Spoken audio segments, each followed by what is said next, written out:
Praise the Lord. Praise the living Jesus. We bless the name of the Lord for another opportunity given us to also learn at His feet today. Before we go into today's teaching, let us pray. Glory be to God in the highest. Amen. Hallelujah. Glory be to God in the highest. Amen. Hallelujah. For His mercies endure forever. Amen. For His mercies endure forever. Amen. Our Lord and our God, we thank you for your mercy that endureth forever. Thank you for being there with us at all time. Thank you, Lord, for your love for us. Thank you for not leaving us alone.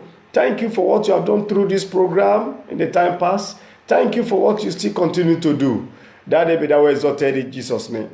Thank you for the signs and wonders, the uncommon miracle that you have performed through this program.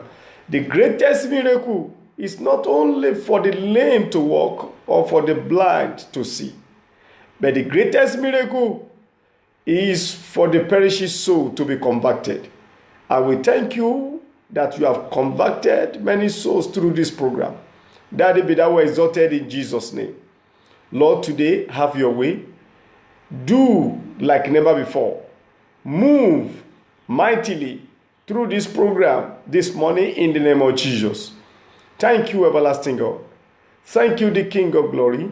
In Jesus' mighty name we pray. Amen. You are on to Beyond the Pulpit with Pastor Ilisomidele of the Redeemed Christian Church of God, Sanctuary of Life, Ekiti Province 7. So today we are coming with a different package, though it is a continuation of the series we have been treating for the past weeks. Last week we discussed the use of jewelry, part 1. Today we'll be talking about part 2, the systematic teaching on the use of jewelry. The general theme is Christian dress and adornment, which we have been teaching all along for the past few weeks now. So last week we discussed how Abraham's chief servant gave jewelry to Rebekah, the would-be wife of Isaac, the Abraham's son. So there we said that there is no place in the Bible where Abraham told his chief servants, Eliezer, to go and give jewelry to the would-be wife of Isaac. However, we emphasize that even though if Abraham did so, that is not enough justification for Christians to do that today, because rings has lost its value. And besides, not all that Abraham did then that a Christian can do now and remain blameless. For example, we gave an example that Abraham married to Sarah's slave, Hagar. If any Christian tried that today, he will not remain blameless. He will be blamed. So we need to consider certain things. Then we also look at, we also taught that Abraham has idolatrous background. The people that came out with him has idolatrous background. So today we are continuing, but we are not talking about Abraham now. We are talking about Pharaoh's ring on Joseph's hand. Pharaoh ring on Joseph's hand. So we look at Genesis chapter 41. Genesis chapter 41, we are going to read from verse 40 through 42. Genesis 41 from verse 40 through 42. The Bible says, "Thou shalt be over my house, and according unto thy word shall all my people be ruled. Only in the throne will I be greater than thou." Verse 41. "And Pharaoh said unto Joseph, See, I have set thee over all the land of Egypt.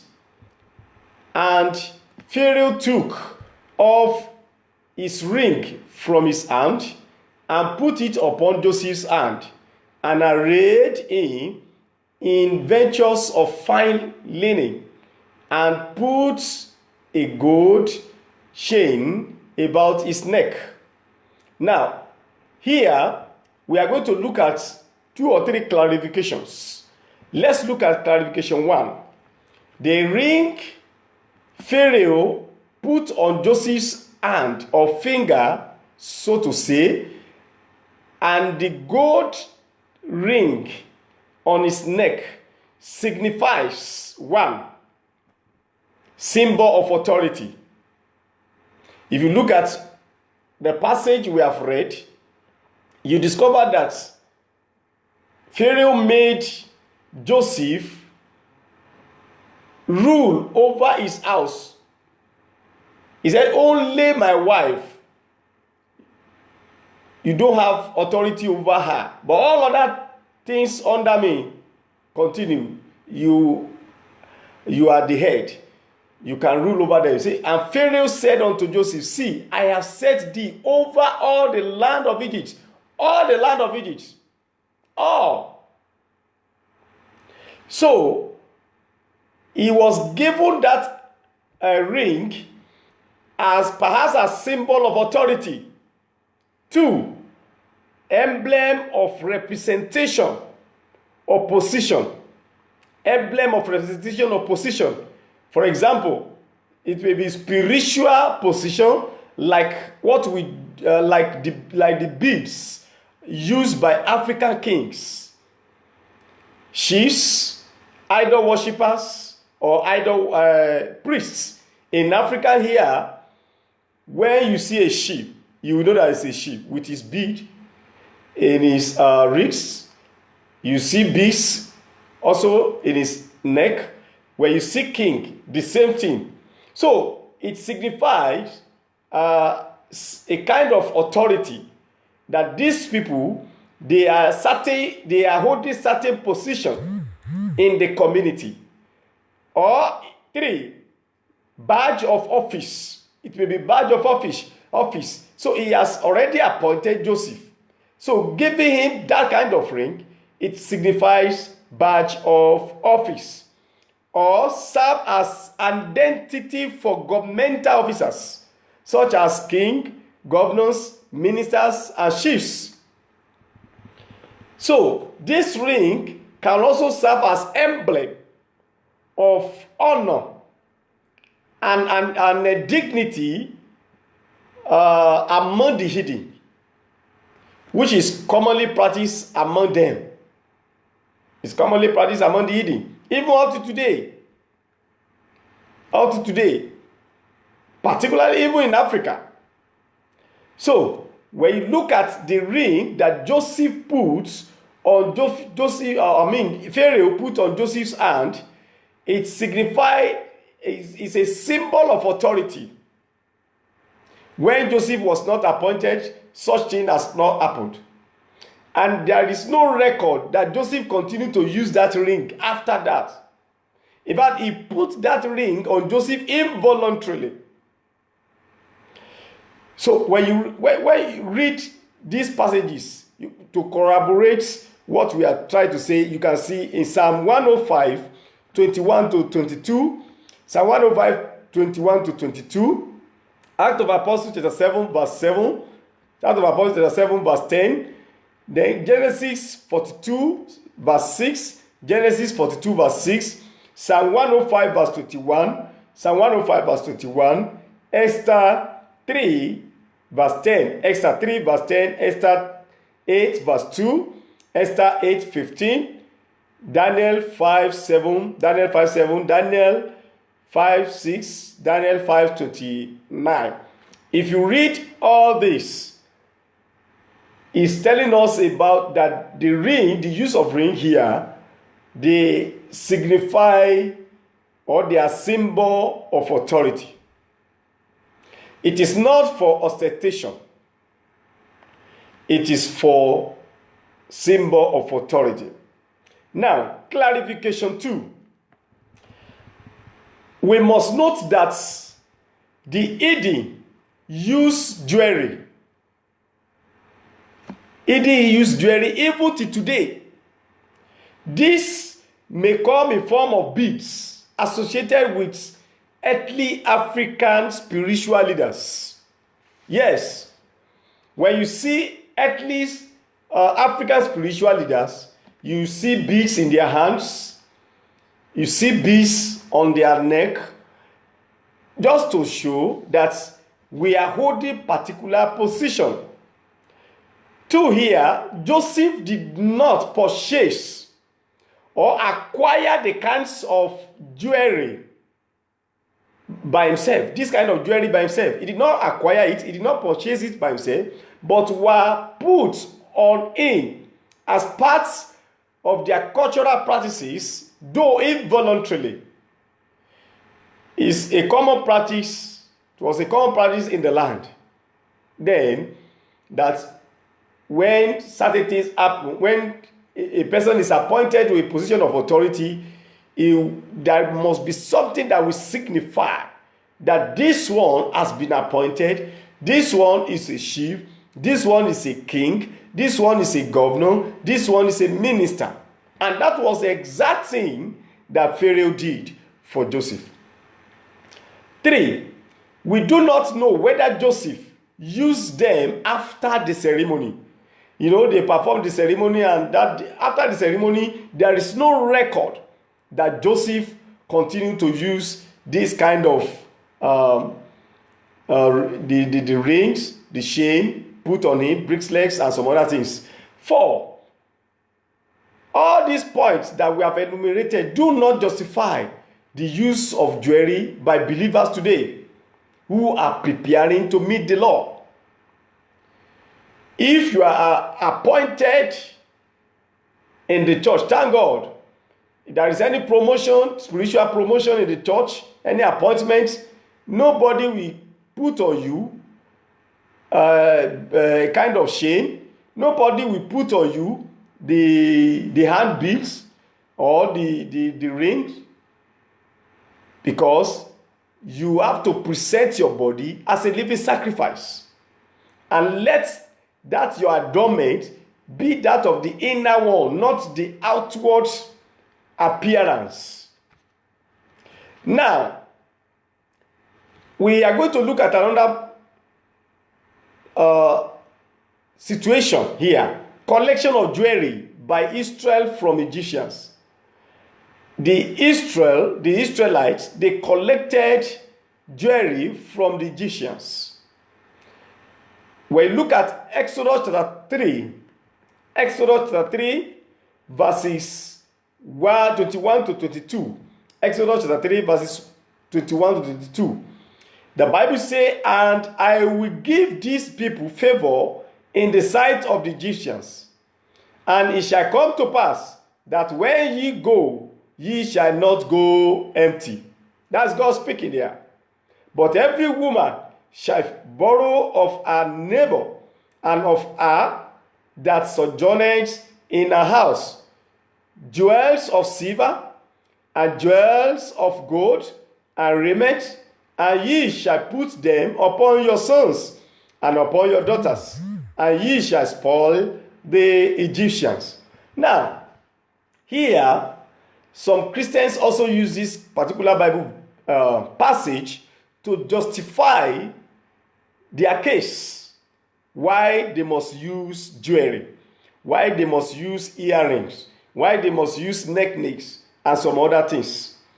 I've told you in our past series that there is nothing bad about the use of this jewelry. In fact, we are to use them as Christians, we are to use them, but the way we are using them, not to deck ourselves, not to do a kind of show off, but I will let you know the areas in which Christians can use these things very soon.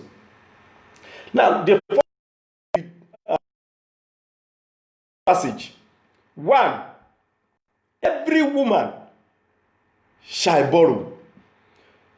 Now, you say, every woman shall borrow. What does that mean? The word borrow here does not signify to borrow in the proper sense of it. You know, when we say borrow, this borrow here does not signify to borrow in the proper sense of that word borrow. Some translation says it is a wrong translation of the Greek word, because the original word for this is lashfa, lavsha. So it signifies to ask, to request, to demand, to require, or to inquire. That is the meaning. Now, you can read Joshua. Joshua 15, verse 18. Joshua 15, verse 18. You can also read Isaiah 8, verse 8. Isaiah 8, verse 10. Then Psalm 2, verse 8. Psalm 2, verse 8. Now, another word, excuse me, another word here is jewel. Jewel. The word render here, jewel, is here means also furniture. So when you hear the word jewel here, also means furniture or utensil and goods of various descriptions that we can also use. When you look at Genesis chapter 24, verse 23, Genesis 24, verse 23, then Genesis 27, verse 3, Genesis 27, verse 3, Deuteronomy 22, verse 5, Deuteronomy 22, verse 5, 1 Kings 6, 7, 1 Kings 6, 7, then 2 Chronicle 34, verse 12, 2 Chronicle 34, verse 12. You will see there that the word jewel used in this passage does not mean rings, does not mean earrings, but it means furniture, utensil, and goods of various descriptions. So we must understand this. Then 3, spoil the Egyptians. Spoil the Egyptians. When you look at this particular phrase, here means to carry away rich men's treasures, which they shall give you. Which they shall give you. Exodus 12:36, Exodus 12:36, Genesis 15:14, Genesis 15:14. Now, let's look at clarification 2. Clarification 2 here concerning this passage that we have started.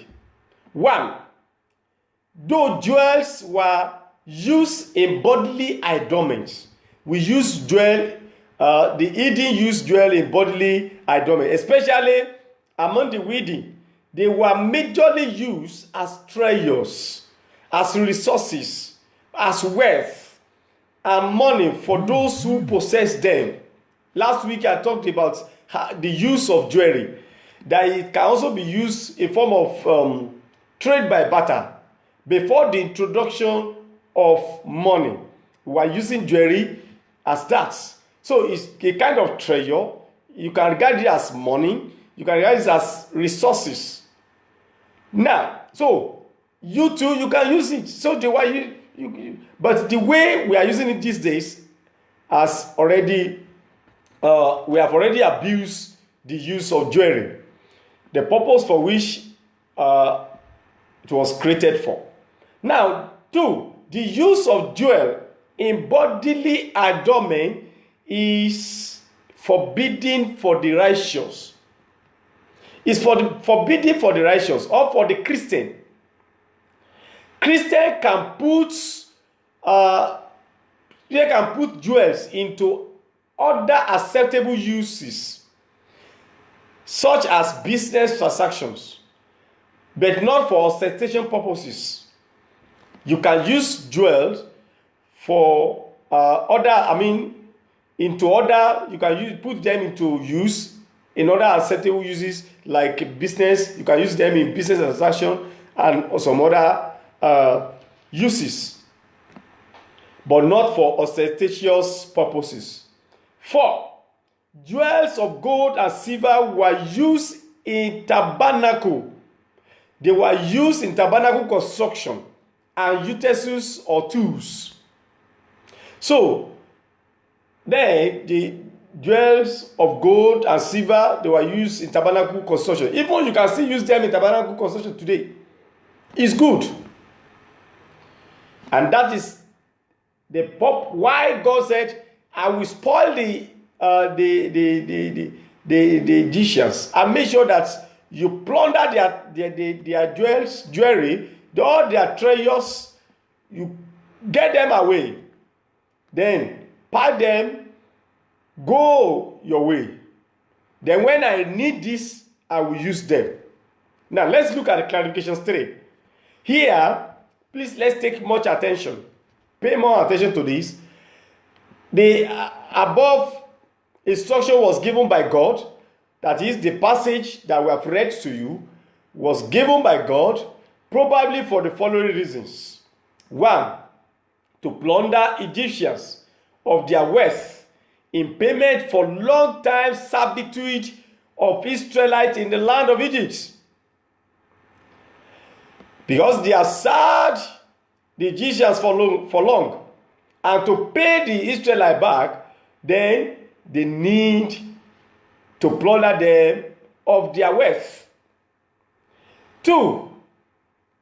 To enrich the Israel. 2. To enrich the Israel. Because God has already promised them. And 3. To fulfill God's promise to Abraham. He said so in Genesis chapter 15. Genesis chapter 15 verses 13 and 14. Genesis 15 verses 13 and 14. You see, the Bible says there that, and he said unto Abraham, known of a surety that thy seed shall be stranger in a land that is not theirs. That's God speaking. And shall serve them, and they shall afflict them for 100 years. And also that nation whom they shall serve will I judge, and afterward shall they come out with great substance. They will serve them for good 400 years. And after this, you will not just come out empty. I am going to bless you. I am going to judge your enemies. And you will come out with great substance. And then, what do they have then? Jewelry, as substance, as treasures, as resources. And that jewelry is, very important. It was used as money. So by the time they leave the place with a lot of jewelry, then they are rich already. So, to enrich the Israelites and to fulfill God's promise to Abraham. 4. I'm doing a kind of analysis of that passage. To provide silver and gold for the building of the tabernacle in the wilderness. To provide silver and gold for the building of the tabernacle in the wilderness. Genesis chapter 25, verses 1 to 3. Genesis 25, verses 1 to 3. Verse 8 and verse 9. You can read verse 8 and verse 9 again. You discover that God spoiled the Egyptian purposely to enrich the Israelites, to fulfill his promise, and not only that, to provide silver and gold for the building of the tabernacle in the wilderness. Because by the time they leave the land to the wilderness, where are they going to get all these resources to build tabernacle for God?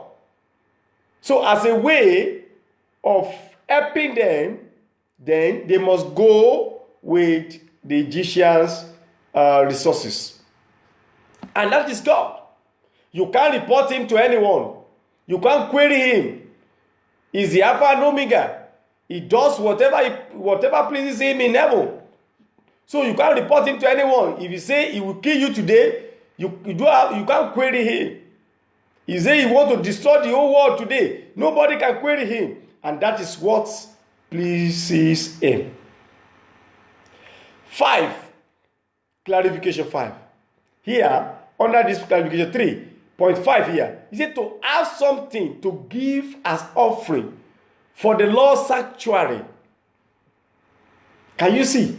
Because God is going to require offering from them. And if they just leave Egypt empty-handed, where are they going to get offering for God? Where are they going to get jewelry, the materials to use to build the tabernacle for God? You can see this in Genesis chapter 25, 1 to 3. Genesis 25, 1 to 3. You can read verse 8, verse 9. Exodus 35, 4 to 5. Exodus 35, 4 to 5. Then Exodus 20. Exodus 35, 20 to 22. Exodus 35, 20 to 22. Then you can compare it with Numbers, the book of Numbers. 31, 50 to 51. Numbers 31, 50 to 51. You will see that this jewelry, the chains and some others, they use as kind of offering. You know, I told you last week that jewelry, when we're talking about jewelry covers, all these things we have been talking about, the earrings, the nose rings, the lips rings, the hand rings, the necklace, the bracelets, and all this, we categorize everything under jewelry. Now, point 6 here. Though the Lord instructed that the raiments and jewels be put on their sons and daughters, this should not be strange at all. Because when you look at that Bible, I will help those people that want to query, so that God said they should put them on their sons and on their daughters. Now, why God is saying this? It is not strange at all. Given their long stay in Egypt without the knowledge of the living God. So, they have stayed long in Egypt, and there is what we call acculturation. In social studies, there is what we call acculturation. And these people have been encultured. They are already imbibed the culture of the Egyptian. So, the use of jewelry are part of that. And now God wants to bring his people from that worldly life to his marvelous life. Then you cannot just say, leave all that you have been doing instantly. You say, okay, put all this jewelry on your sons and your daughter. To move these people forward now, God needed to start with them from that which they know to the one that God wants to tell them. So they need to start from what they knew to what they needed to know. So a great teacher of the world needs to adopt this method. A great teacher of the world needs to adopt this method. If a herbalist comes to your church with all this kind of office paraphernalia and deck himself with jewelries and some other things, you don't need to chase him out. Let him listen to the word. After listening to the word, the Holy Spirit himself will convict him and he will be convicted. Because Jesus Christ has not come because of those that are already healthy, but because of the sick. The sick want us to come, and they must listen to the word. So Jesus has not come because of those people that are already righteous, but those that are yet to accept him as his Lord, as their Lord and personal Savior. So Jesus came to save the perishing, to save the hidden, to save those people that are on the other side of the world, that are not in the kingdom, they are not part of the kingdom. So if they come, let them come in. That's why you don't need to chase those people wearing earrings. You don't need to chase them. By the time they listen to the word of God, by the time you open their eyes to what the word says, the intention of God, to know the mind of God, they themselves will be converted, they will be convicted, and as such, they will change. I pray the Lord will open our eyes of spiritual understanding. This is the teaching method that God used. Okay, let them come the way they are used to in the land of Egypt. Put them on your sons and your daughters, let them come out. And perhaps, point 7, maybe because by the time they put all these things on them, is a kind of preservation, so that it will not get lost. Now, point 7, the practice of idolatry has been part of the Israelites in Egypt. I have explained that. And the use of jewelry is associated with idolatry, which the Israelites had already been used with. They have already been used to. So, God could only start from what they knew before introducing himself to them fully. Yes. Before introducing them to them fully. You remember, even when God called Moses, even though Moses has been in Egypt for years, now, Moses did not even know God as such. Even after the call of Moses, Moses was still putting on the Egyptian regalia. She put on the Egyptian regalia. Even when he was trying to help the daughters of Jethro.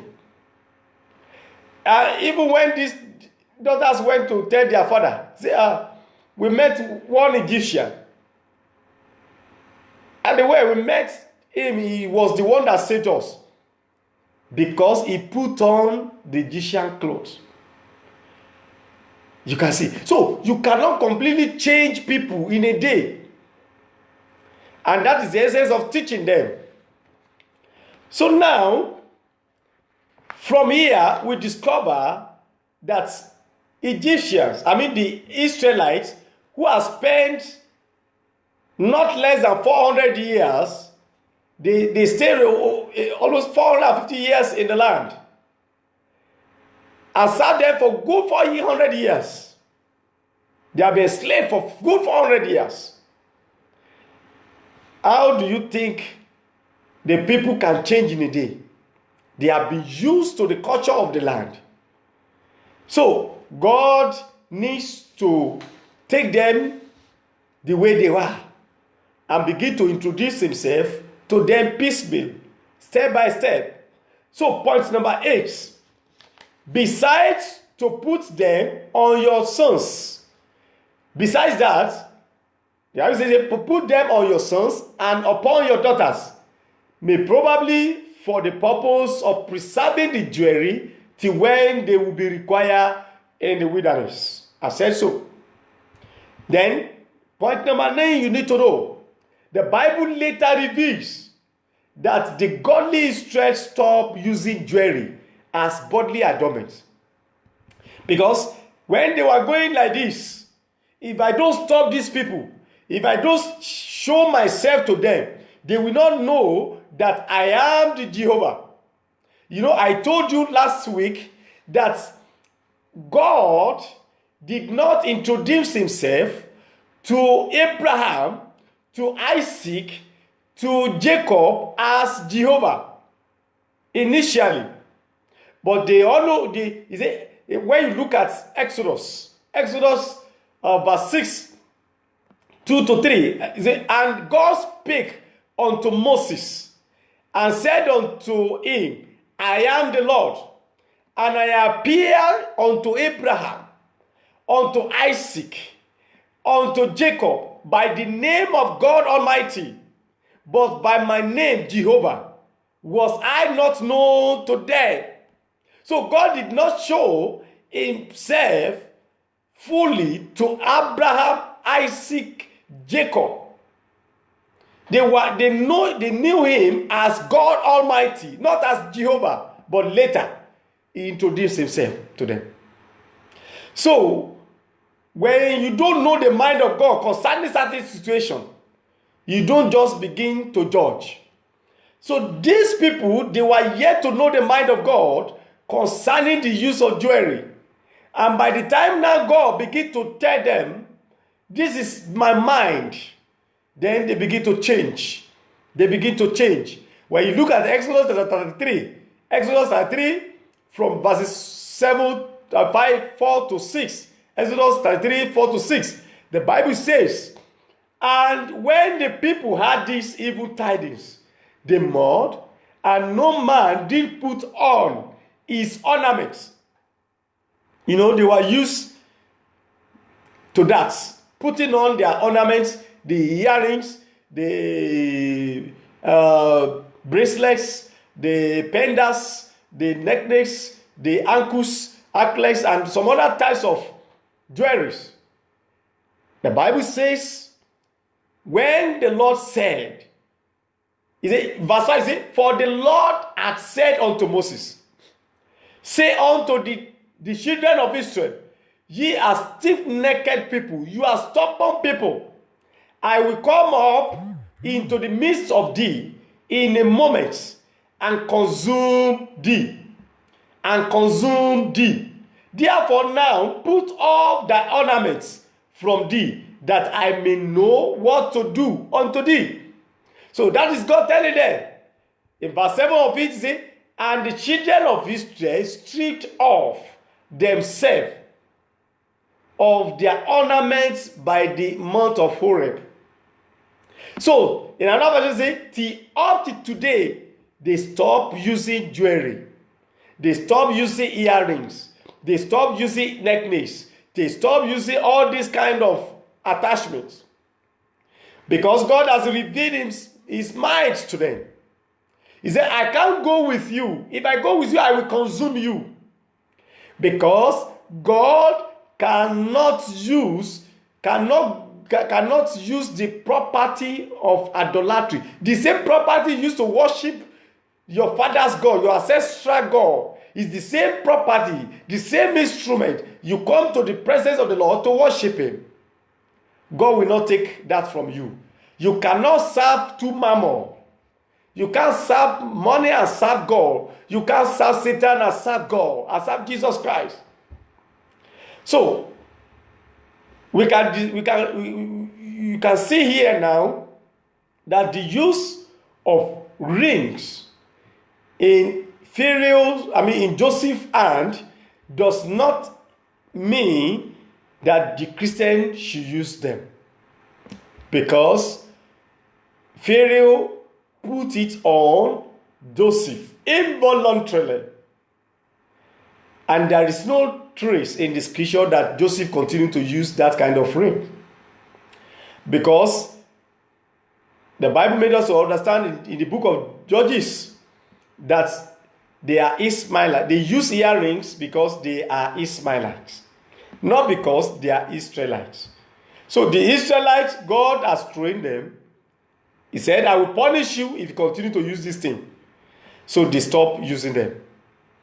So maybe the subsequent series, you will know the mind of God for Christian in the use of jewelry, and whether they should continue to use them or not. I believe you have gained one or two things today concerning this. So next week, we shall continue with our series by God's grace. God be willing. And then, by God's grace, today, 1 p.m. 1 p.m. Please, let's come on board. Let's join us. We'll be talking about true education and redemption. Don't miss it, because it's different from what we have been experiencing from the past. So God bless you.